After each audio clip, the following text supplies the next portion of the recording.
West ഇൻഡീസും south ആഫ്രിക്കയുമാണെന്ന് നേർക്കുനേരെ വന്നത്. ജയിക്കുന്നവർ സെമിയിലേക്കും തോൽക്കുന്ന team world കപ്പിൽ നിന്നും പുറത്തേക്കും പോകും.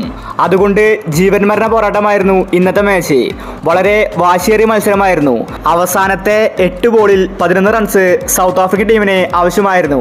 7 വിക്കറ്റ് സൗത്ത് ആഫ്രിക്കൻ ടീമിന്റെ പോയിട്ടുണ്ടായിരുന്നു. മഴ പെയ്തതുകൊണ്ട് കളി ആവേശകരമായി. ആര് വേണമെങ്കിലും ജയിക്കാവുന്ന അവസ്ഥയിലേക്ക് കാര്യങ്ങളെത്തി.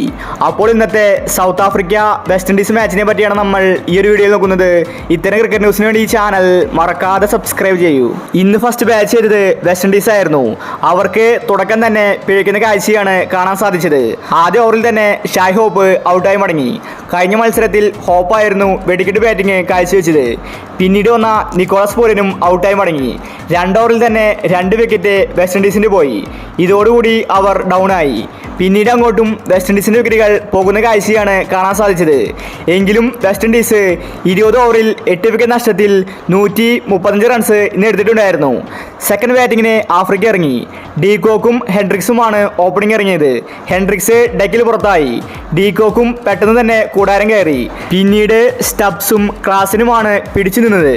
ഒരു ഭാഗത്ത് ആഫ്രിക്കയുടെ വിക്കറ്റുകൾ പെട്ടെന്ന് തന്നെ പോകുന്നുണ്ടായിരുന്നു. അവസാനം 8 ബോളിൽ 11 റൺസ് ആഫ്രിക്കയ്ക്ക് ആവശ്യമായിരുന്നു. 3 വിക്കറ്റിന് സൗത്ത് ആഫ്രിക്ക ജയിച്ചു. 5 ബോൾ ബാക്കി നിൽക്കെ സൗത്ത് ആഫ്രിക്ക കളി ജയിച്ചു. ഒരുപക്ഷെ മഴ പെയ്തില്ലായിരുന്നുവെങ്കിൽ വെസ്റ്റ് ഇൻഡീസ് കളി ജയിച്ചേനെ. അങ്ങനെ ആഫ്രിക്ക സെമിയിലെത്തി. വെസ്റ്റ് ഇൻഡീസ് പുറത്തായിരിക്കുകയാണ്. അപ്പോൾ ഇത്തരം ക്രിക്കറ്റ് ന്യൂസിന് വേണ്ടി ഈ ചാനൽ മറക്കാതെ സബ്സ്ക്രൈബ് ചെയ്യൂ.